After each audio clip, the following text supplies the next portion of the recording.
तो English classes में आपका स्वागत है। तो अपन एक राजस्थान जीके के इम्पोर्टेंट क्वेश्चन की सीरीज कर रहे हैं। तो एग्जाम में जो इम्पोर्टेंट क्वेश्चन आ रहे हैं वो उन्हीं की अपन सीरीज स्टार्ट कर रहे हैं। तो आज की क्लास में अपन क्या करेंगे, उन क्वेश्चनों को सॉल्व करेंगे। तो आज की क्लास की शुरुआत करते हैं। पहला क्वेश्चन, राजस्थान में भूरी मिट्टी का प्रसार क्षेत्र बनास नदी का प्रवाह क्षेत्र है। राजस्थान में भूरी मिट्टी का प्रसार क्षेत्र है वो कौन सा है? जहाँ पे आपको क्या मिलेगी, भूरी मिट्टी मिलेगी। वो कौन सी क्षेत्र है? बनास नदी का प्रवाह क्षेत्र। बनास नदी का प्रवाह क्षेत्र है जहाँ पे आपको क्या मिलेगी, राजस्थान में भूरी मिट्टी मिलेगी। क्या मिलेगी? भूरी मिट्टी।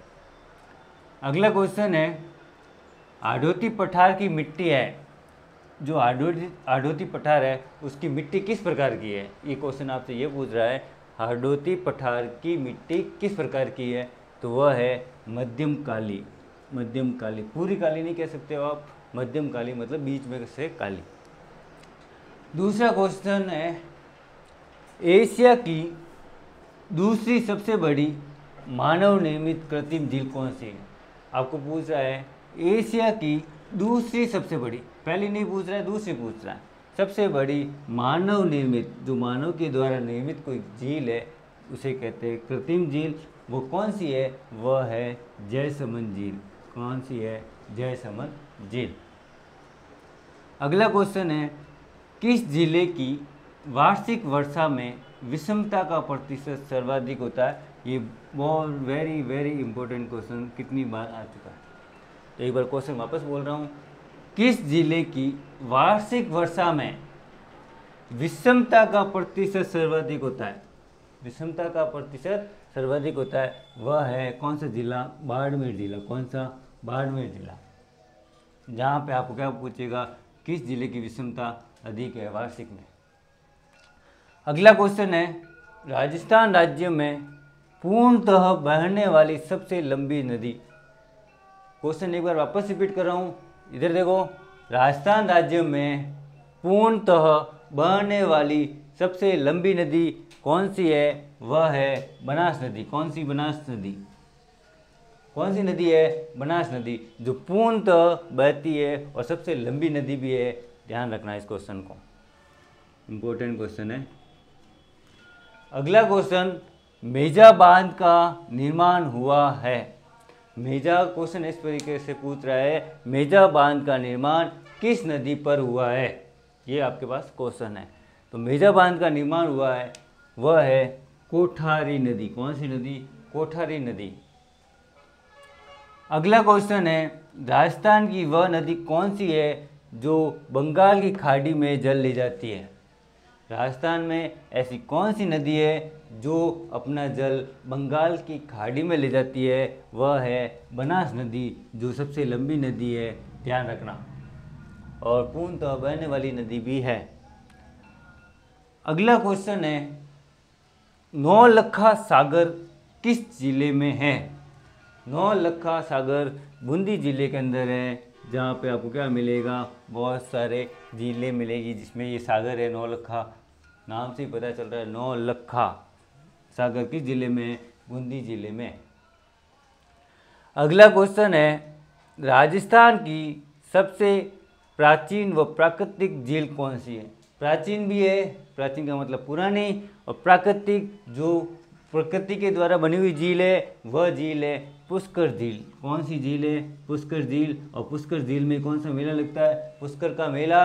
और पुष्कर के मेला कब लगता है? अक्टूबर माह के अंदर। कब लगता है? अक्टूबर माह के अंदर। अगला क्वेश्चन है, माधो सागर बांध किस जिले में स्थित है और वह जिला कौन सा है? माधो सागर बांध दौसा जिले में है। कहाँ पे है? दौसा जिले के अंदर। तो अगला क्वेश्चन इधर देखिए, महानदी पर निर्मित बांध का नाम बताइए। महानदी पर निर्मित बांध का नाम है हीराकुंड बांध। क्या नाम है? हीराकुंड बांध किस नदी पर बना हुआ है? महानदी पर। तो आपको ये ध्यान रखना है, कोई भी बांध बना होगा वो किसी नदी के साथ बना होगा। तो आपको जब भी बांध याद करो, उसके साथ में उस जिससे वो नदी से बन रहा है उसका नाम याद करना बहुत ज़रूरी है। तभी एक क्वेश्चन से आपके दो क्वेश्चन तैयार होंगे। आपको क्या करना है, कोई भी बांध याद करो, उस बांध के साथ में आपको क्या करना है, उसकी नदी याद ज़रूर करनी है, और वह किस किस ज़िले में वो नदी बह रही है, वो कैसी नदी है, लंबी है, चौड़ी है, बड़ी है, किस प्रकार की है, और उसका सहायक नदियाँ कौन सी है, तब जाके आपको उस टॉपिक का पूरा क्लियर होगा। अगला क्वेश्चन लेते हैं। मावट का तात्पर्य क्या है? मावट क्या है? चक्रवातों द्वारा होने वाली वर्षा। चक्रवातों से द्वारा होने वाली वर्षा को क्या कहते हैं? मावट कहते हैं। अगला क्वेश्चन है, राजस्थान में बहुधा सूखा व अकाल पड़ने का आधारभूत कारण क्या है? जब भी राजस्थान में बहुत ज़्यादा सूखा और अकाल पड़ेगा तो इसका कारण क्या है? अरावली का दक्षिण पश्चिम से उत्तर पूर्व की ओर प्रसार। मतलब अरावली क्या करेगी, साउथ से लेकर वेस्ट तक जाएगी और उत्तर से पूर्व की ओर, नॉर्थ से ईस्ट की तरफ जाएगी, तो उससे क्या हो जाएगा? सूखा और अकाल पड़ेगा। अगला क्वेश्चन है, पोंग बांध किस नदी पर निर्मित है? पोंग बांध व्यास नदी पर स्थित है। कहाँ, कौन सी नदी पर? व्यास नदी पर स्थित है। कौन सा बांध? पोंग बांध। तो आपको ध्यान रखना है, बांध के साथ में नदी याद जरूर करनी है। अगला क्वेश्चन है, इंदिरा गांधी नहर परियोजना में लिफ्ट नहरों की संख्या कितनी है? ये बहुत 3-4 बार क्वेश्चन आया। लिफ्ट नहर है 8। कौन सी है? कवर सिंह, जेल और ये जवाहर सागर, ये सारी लिफ्ट नहर है, उनको ध्यान से पढ़ लेना। ये 8 लिफ्ट नहर है। कितनी बार क्वेश्चन आ चुका है। इंदिरा गांधी नहर किस बांध से निकाली गई? वह है हरी के बांध। कौन सा? हरी के बांध। हरी के बांध से इंदिरा गांधी नहर निकाली गई थी।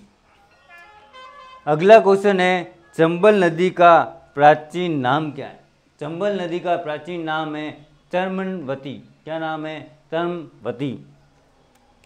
अगला क्वेश्चन है, पूर्व में जब घग्गर नदी बाढ़ के उफान में होती थी, पूर्व में जब घग्गर नदी कहाँ है? पाकिस्तान से नीचे जाते हुए जैसलमेर की तरफ जाती है, वो बाढ़ के उफान में होती है, तो वो कहाँ तक पहुँच जाती है? वह पहुँचती है अनूपगढ़ तक। कहाँ पहुँच जाती है? अनूपगढ़ तक। इम्पोर्टेंट आया हुआ। राजस्थान का कौन सा क्षेत्र इंदिरा गांधी नहर से लाभान्वित होगा? राजस्थान का कौन सा क्षेत्र इंदिरा गांधी नहर से लाभान्वित होगा? कौन सा क्षेत्र होगा इंदिरा गांधी नहर से? उत्तर होगा, दक्षिण होगा, उत्तर पश्चिम, उत्तर दक्षिण, कौन सा होगा? तो वह होगा उत्तर पश्चिम क्षेत्र। तो इस प्रकार राजस्थान के कुछ इम्पोर्टेंट क्वेश्चन हुए।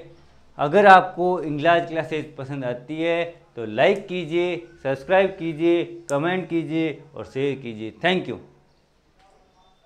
कितने मिनट दिए? 8 मिनट है।